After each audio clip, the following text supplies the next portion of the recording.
I've been living in Japan for over 24 years, and since 2022, I've been holding restaurant pop-up events in Kyoto, Japan's most famous traditional city. It's been a wild adventure. Follow me to learn more about food culture in Japan.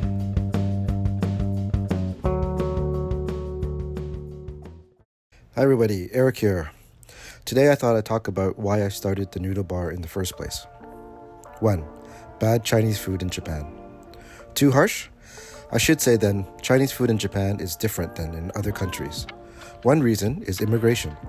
Whereas Chinese food in the West was mainly popularized by Cantonese Chinese, Chinese food in Japan is much older, so it's influenced greatly by mainland Chinese flavors such as Szechuan and Beijing. It was actually brought over to Japan during the Edo period in the 17th century. There are dishes I didn't know about until I came to Japan. For example, chili shrimp, tenshinhan, and cold Chinese noodles. On the other hand, if you grew up in the West, chances are you grew up eating Cantonese or Hong Kong-style dishes, such as chow mein and dim sum. Having said that, I've noticed a lot more mainland Chinese restaurants opening in Canada in the last 10 years. So ironically, I started the Noodle Bar to introduce Japanese people to Cantonese dishes, or at least my version of them. There are some ingredients that are hard to get here. But it all started with my fried noodles, or yakisoba. Unlike the Japanese version, I don't use the dreaded yakisoba sauce. This is a super sweet sauce similar to what's used for okonomiyaki. My version only uses soy sauce and oyster sauce. A lot of Japanese people are surprised how different it tastes. Do you agree that Chinese food in Japan is different? Let me know in the comments. 2. The pandemic. Unlike many countries, Japan never had a hard lockdown during the pandemic.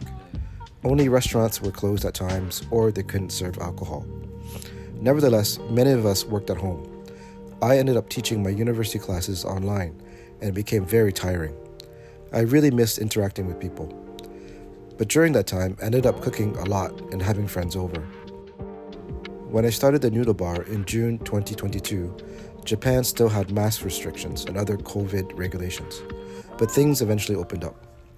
So the Noodle Bar was a way for me to use my hands and interact with people. 3. Spain and Japan.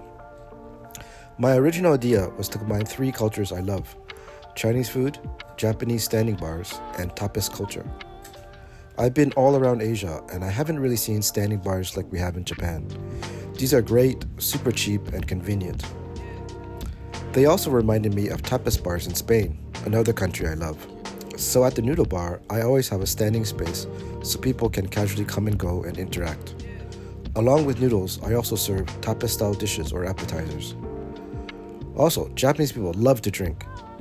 Growing up, it was unheard of for my family to order beers over dim sum or noodles, unless it was a wedding or a banquet. How about you? I'd like to hear if you or your family order drinks over Chinese food. Anyway, that's it. See you next time.